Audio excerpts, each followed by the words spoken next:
So good afternoon, folks, and welcome to the last in this set of Tech Talk webinars on PCCE. My name's Bruce Wilkinson. I'll be running this, which is the final session in this set of seminars that we're running. As we've said, these are taken from the CCEI implementation class, and as a result of that, some of the exhibits that we've got reflect what is happening in that class. So the main goal then of this discussion is to go through how the PCCE Integration Wizard will assist in taking a number of servers, as shown in this diagram, and I guess integrate them, if you will, into a functional PCCE environment. There will be a few items left to personalize the solution, and the wizard there will be a few items left to personalize the solution, but the wizard is going to configure protocols that are going to allow all of these PCCE component families to communicate with one another. So the basic function of the wizard then is to create the protocols, the interfaces that is going to allow the comms between the server components of this solution. In terms of some specifics of our agenda, we'll talk about the PCCE inventory and service accounts, running the wizard, of course, and then troubleshooting any PCCE wizard failures. In that, I guess what I would be saying is we'll show you where the logs are.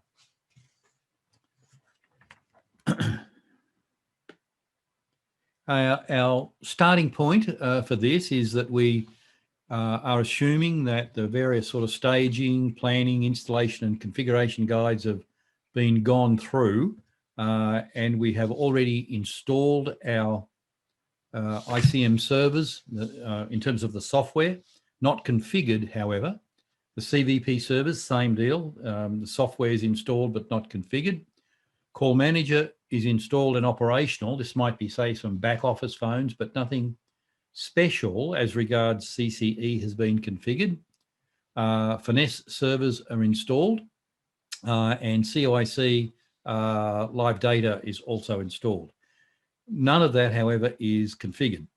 The PCCE Wizard is going to configure then this integration. So a couple of things we need to do, both in a lab environment and in production. Firstly, we need to populate what's referred to as an inventory file. And that's really like an answer file for the system, if you will, where the wizard runs and goes to that inventory file for its instructions. There are a few service accounts that need to be identified for the successful operation of this as well, and that's also referenced in the inventory file that we'll take a look at. So the protocols, like DMP, JTAPI, JED125, which are present in that in a PCCE deployment, and our PIM interfaces, PG agent, etc. They are not activated as yet. ICM databases don't exist, and as we've said, Finesse and COIC are not configured. In a UCC environment, as opposed to package, the next step would be for a deployment engineer to manually configure the database, interfaces, and protocols. In the PCCE environment, the wizard automates these tasks. So I guess that's just to put the wizard in some sort of context. Note that what the wizard does not do, there are still some other devices like the ingress gateways, virtual voice browsers, SIP proxy, Cube, and some of those IP telephony devices that the wizard does not configure. So they need to be done manually. And also note, if you would, that the wizard does not add any ECE, enterprise chat and email configurations to the deployment.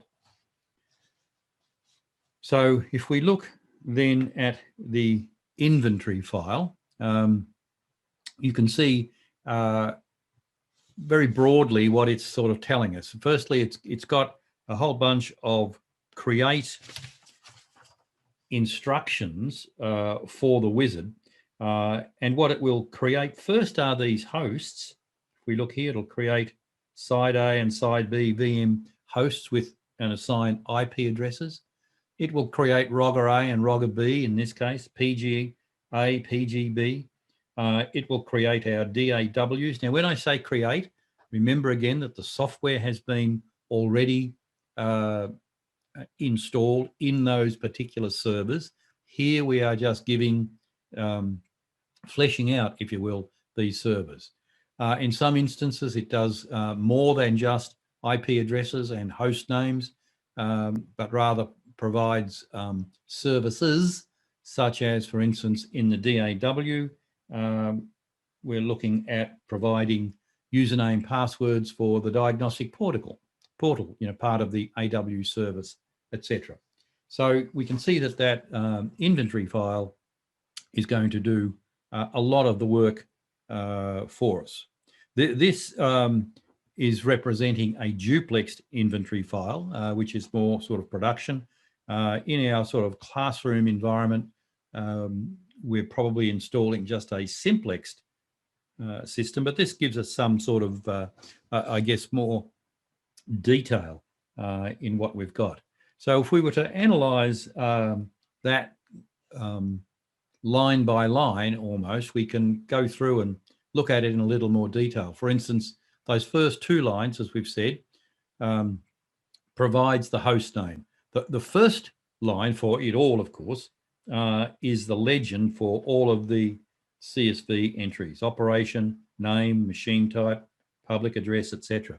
Where you can accept or not create an entry, it's simply comma, space, comma, which is the normal sort of environment.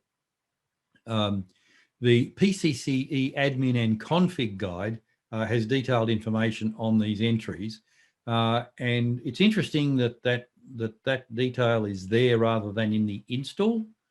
You could argue that it should be in both perhaps, but anyway, if you want more detail on this inventory file, you would need to go to the admin and config guides. The VM host entries are for ESX servers. Now, in a lab-only deployment, the wizard does not go out and interrogate those machines, so it ignores those entries. However, if the entries don't exist, the wizard will fail. So you could have any old sort of entries there in terms of IP addresses and things like that, and the wizard would still run in a lab-only deployment. And we'll show you later on how you get to define a lab deployment or not.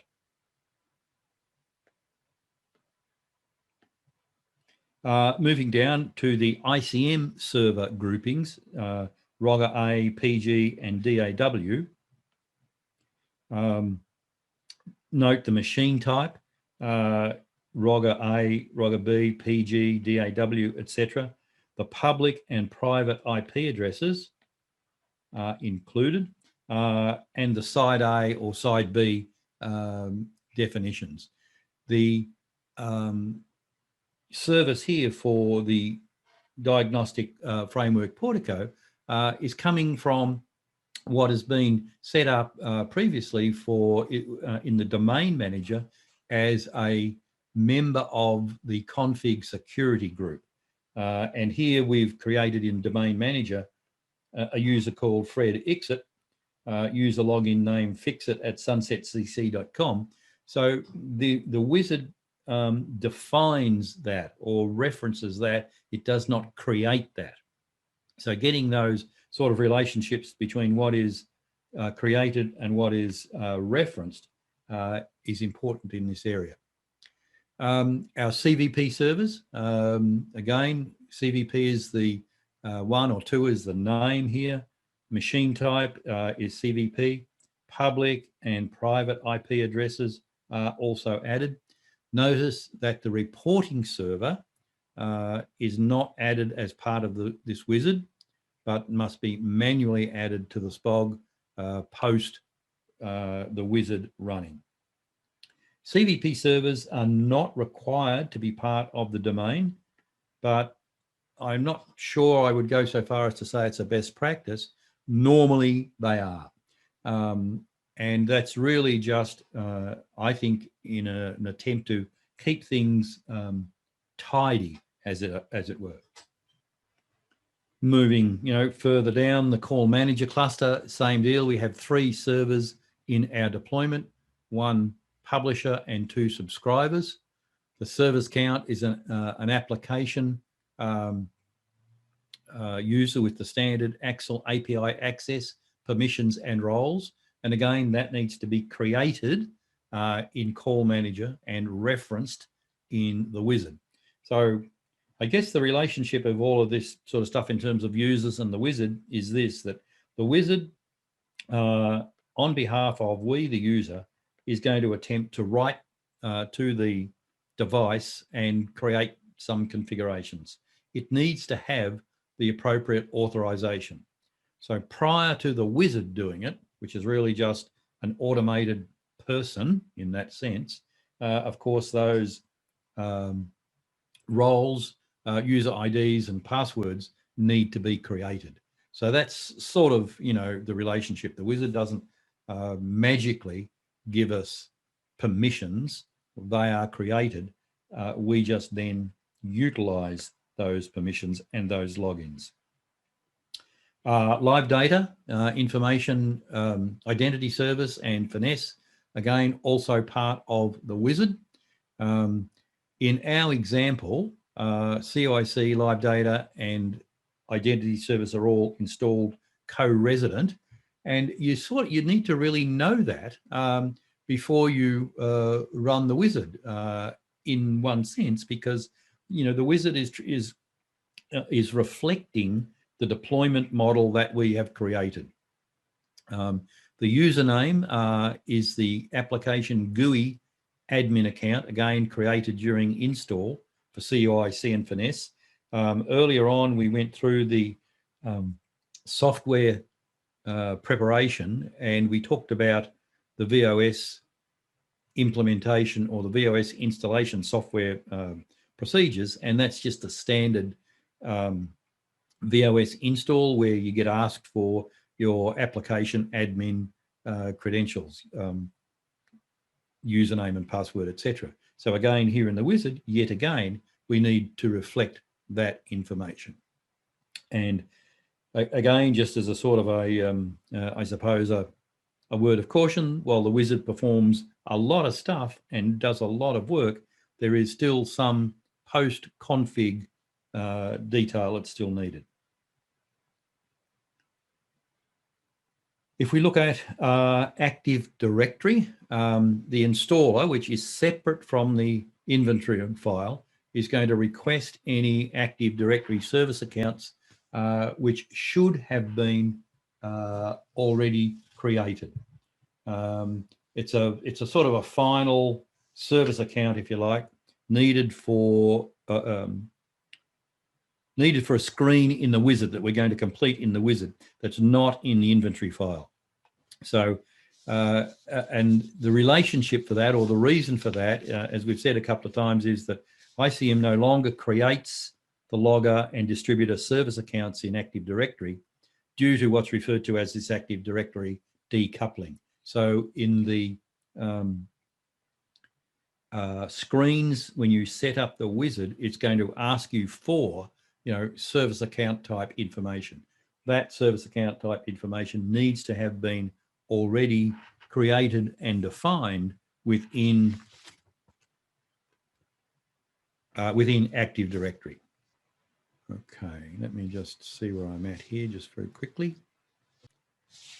And just forgive me for a moment, I'm just not sure, I might have missed something out here very quickly. Let me just step back one.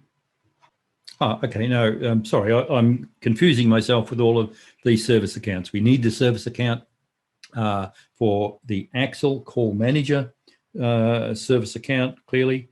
In our CVP servers, again, we need to fill out that. But here's the thing that sort of confused me briefly, and that is when we come to Active Directory within the wizard, it's going to reference and call up some of those Active Directory installer accounts.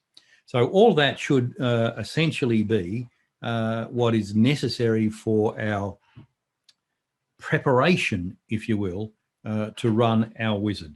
And I mentioned a couple of times that it's sort of no more true here that these sorts of accounts and this sort of preparatory work with the servers, with the software, with the inventory file, etc., forms the basis for a successful running of the wizard, as does security certificate work as well. Let's assume that we've done most of that.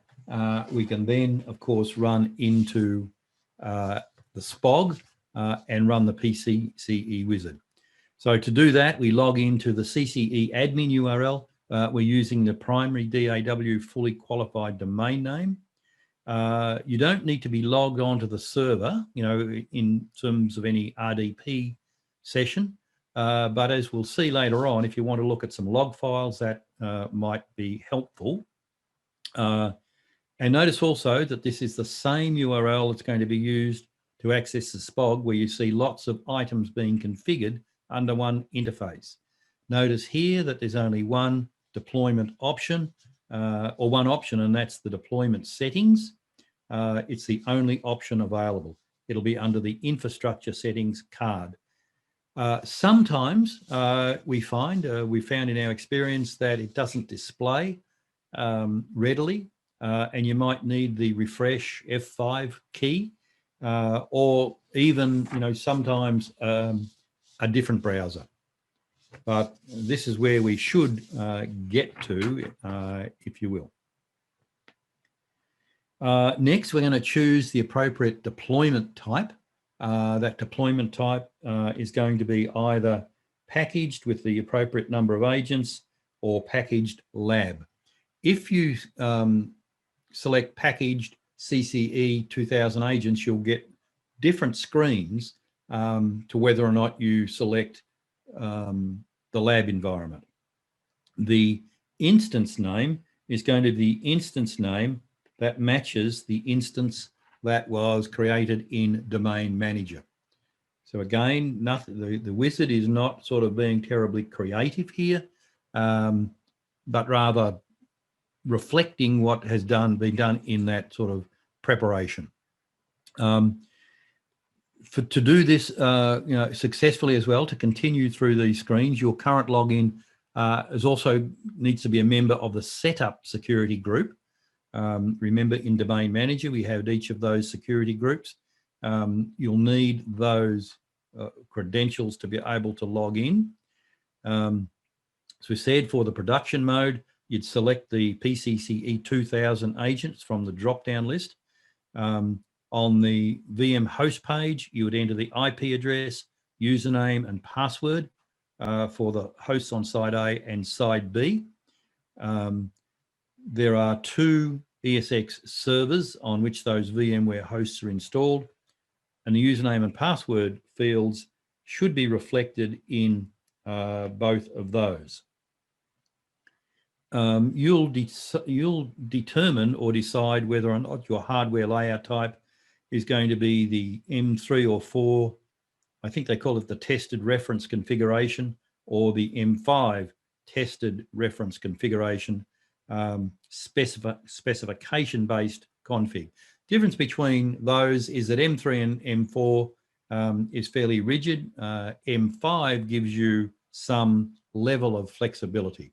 However, nonetheless, you're still going to add those IP addresses, usernames, and passwords as defined, and define here, the hardware layout as being, as we've said, either your M3, M4, or your M5. So you're setting up the wizard to be able to do its job,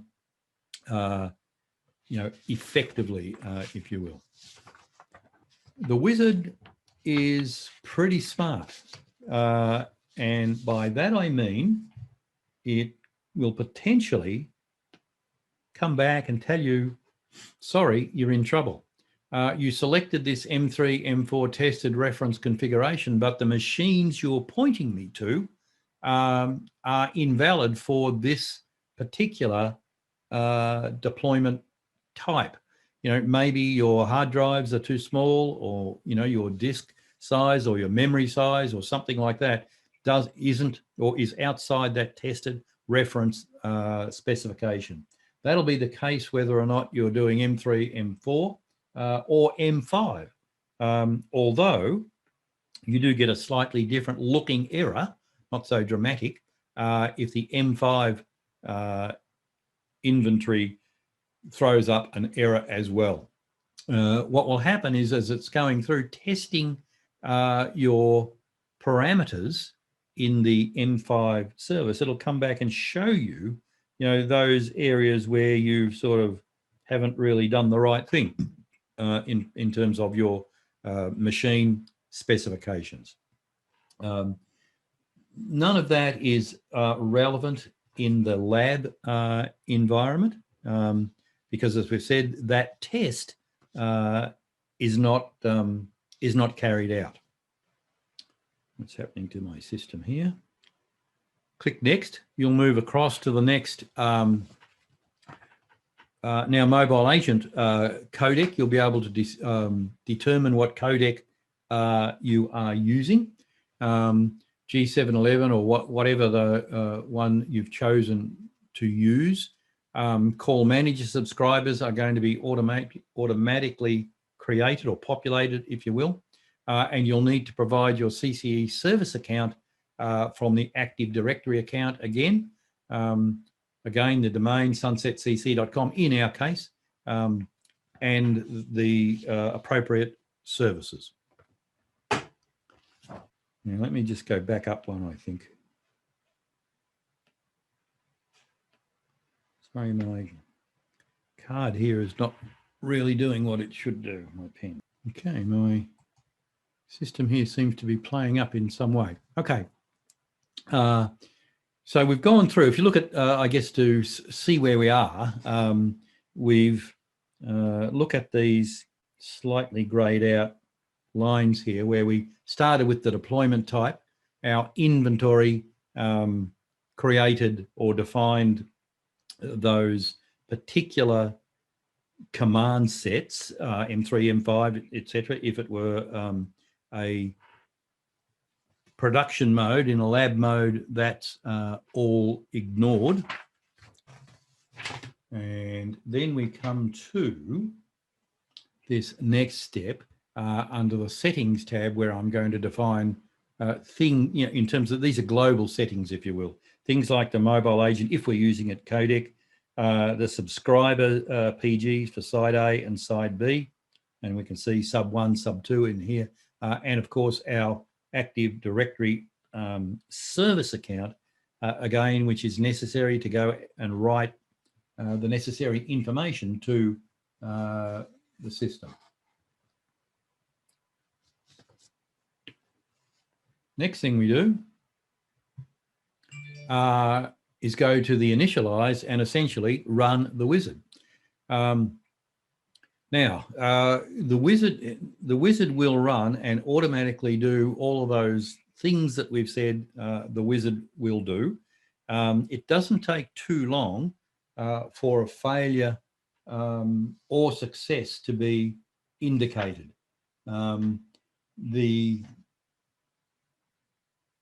good part, I think, about the wizard is that if it should fail, it fails at a particular location. For instance, it might sort of come through, you'll get green lines, green dots, and it might fail here. JTAPI client installation on PG side A. So it tried to do a whole bunch of things. Then when it got to try and complete that JTAPI installation on both the PG and call manager, it fell apart. Now, it could be that the username password for JTAPI that you entered in the inventory file is wrong, or it could be that there is some certificate work that is preventing the PG from talking to the call manager. We'll show you just in a few moments what you might be able to do to hone in on that error. But nonetheless, the wizard will halt, and when it halts, it actually rolls back and effectively makes you start again. Now that's, I think, probably good news. And the reason it's good news is that you don't get a situation where everything is sort of just half done and you're not quite sure where you are. So the process is then that, once this error has been highlighted, you set about fixing that, come back here, and you're going to have to start from the beginning again. You don't just sort of start from the initialize, but sort of step through each of those cards, make those same sorts of entries, and then hit the initialize. That kicks off the wizard once again. When the wizard is completed, you shout, great shouts of joy, in that it's completed 33 of 33 steps. Now, it might seem that all of that preparatory work, which is sort of slow and tedious, as we've, discussed a couple of times, the wizard doesn't really do much. But when you look here, you can see that it does. And I would think that back in the day when we did most of this sort of stuff on our own, we would have had to have done all that prep work ourselves anyway. And doing this configuration would be at least, half a day, if not a little longer, with plenty of opportunities for error. Whereas in this case, it gets done for us in just 10, maybe 15 minutes. Okay, so it's a big step forward in the packaged environment. And I guess that's why, if you look at the, the roadmap or whatever it is in Cisco, they anticipate probably 80, 85, maybe even higher of contact center endpoints being packaged endpoints, partly because of the now extra up to 12,000 agent capacity, and partly because of the convenience that is used in, the wizard, the install procedure. So it's moving right along, I guess I would say, without trying to be a salesman for Cisco, because I'm not sort of intending to do that. Back on the SPOG, take a look at this. Earlier, prior to running the wizard successfully, what did we see on this same URL? We saw the infrastructure settings, and we saw just deployment underneath that.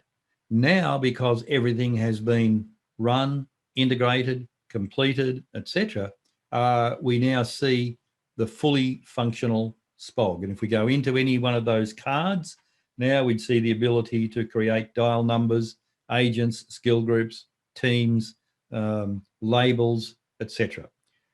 Now, while that is sort of really cool that the SPOG gives us that, the other thing to be aware of, the downside of that, is that this is just, again, the beginning.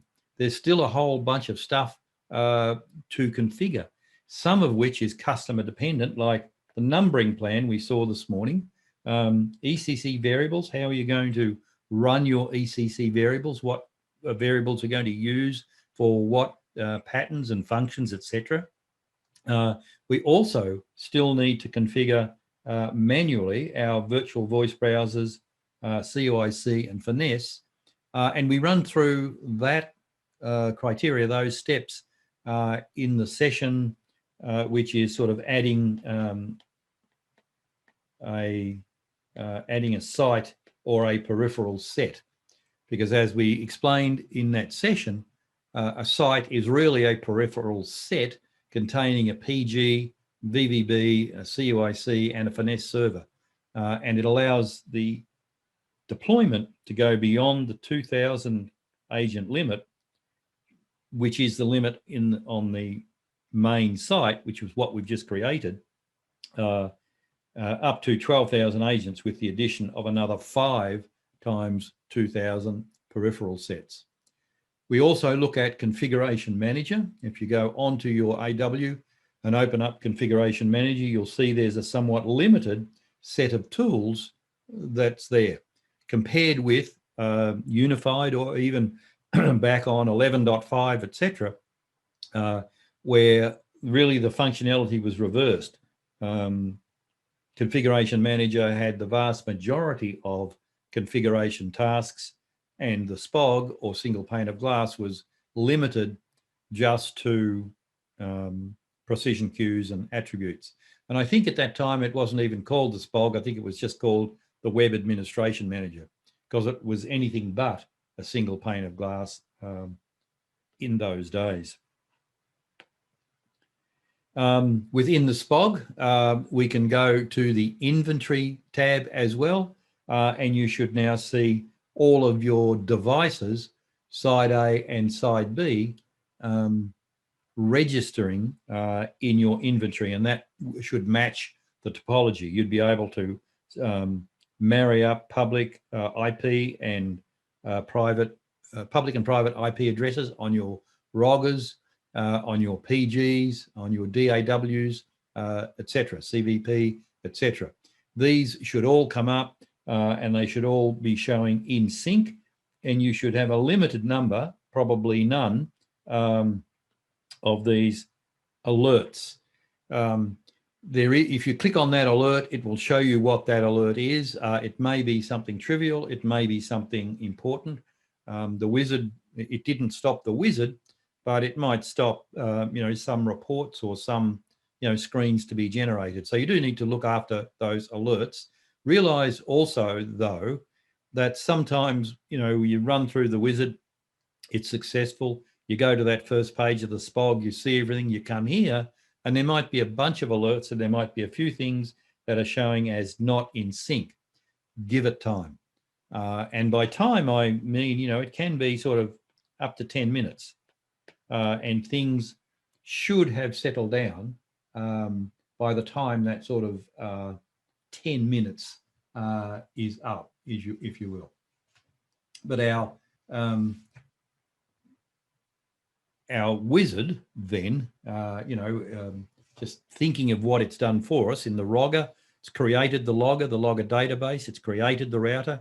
For the PG, it's downloaded JTAPI from Call Manager, installed it on the PCCE PG. It's created the Call Manager PG with a Call Manager PIM, created the Media Routing PG, creating the VRU PG with a couple of VRU PIMs, creates the CTI server. All these things that would be normally part of the sort of manual web setup is being done now by the wizard. Creates the AW, HDS, DDS along with the databases, creates the SQL user account, creates the Finesse SQL user account, creates the application user that's used to configure the unified CCEPG. In CVP, it configures the call server, VXML, and media server components.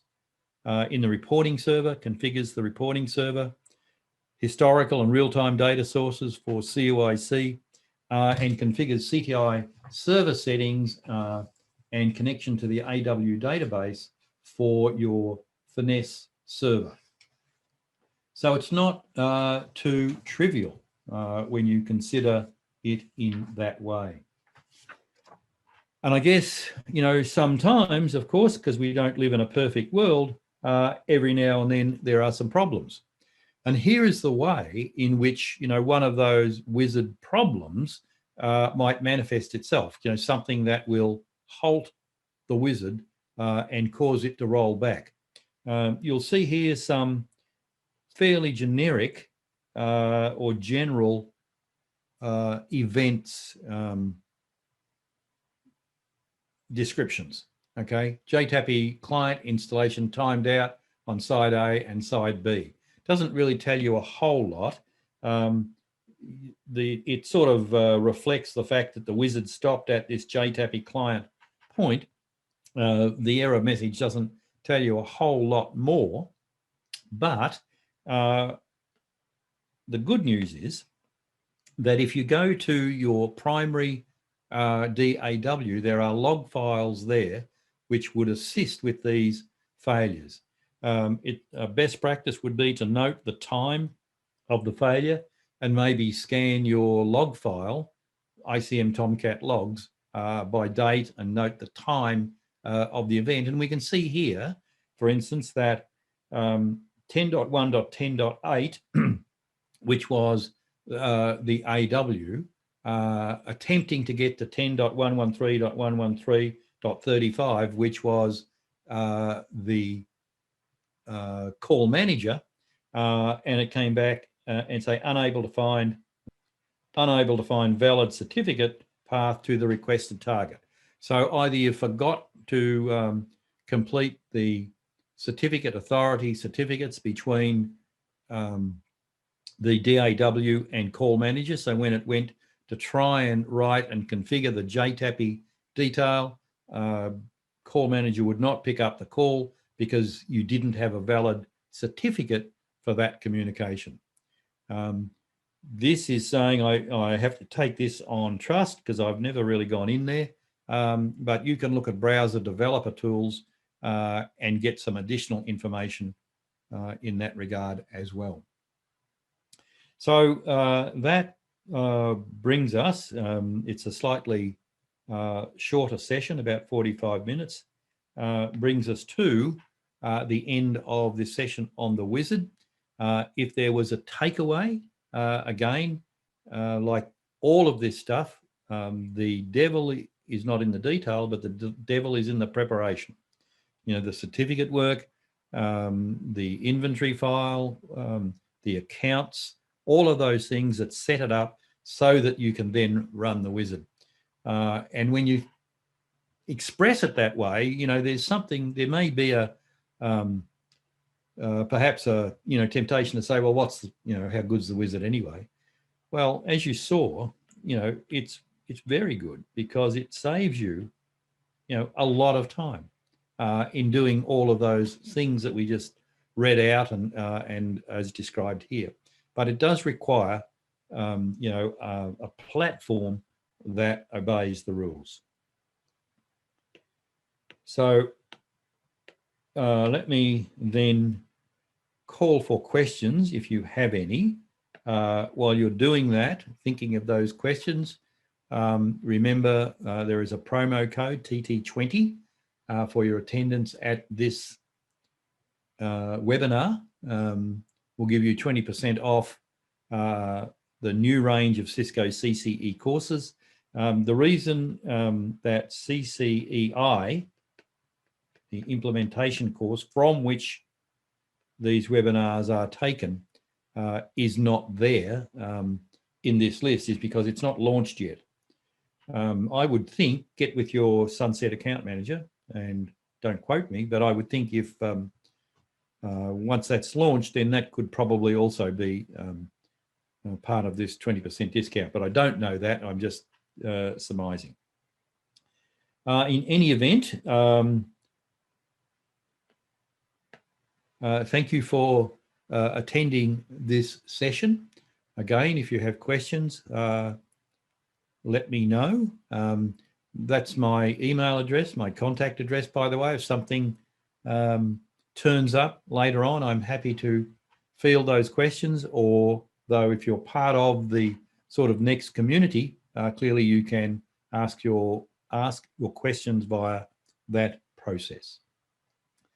So hopefully you've been able to gain a little bit of what you may not have known 45 minutes ago, and perhaps feeling a little bit more confident about your potential wizardry with PCCE.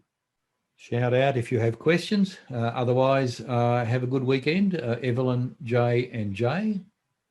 And Bruce, thank you so much. See you around. Huh? Thank you so much. All of these tech talks have been very helpful. Okay, well, that's great. I appreciate that feedback. Thank you, Evelyn. Have a good weekend. Have a safe weekend, folks. Stay warm, stay virus-free in these troubled times we live in.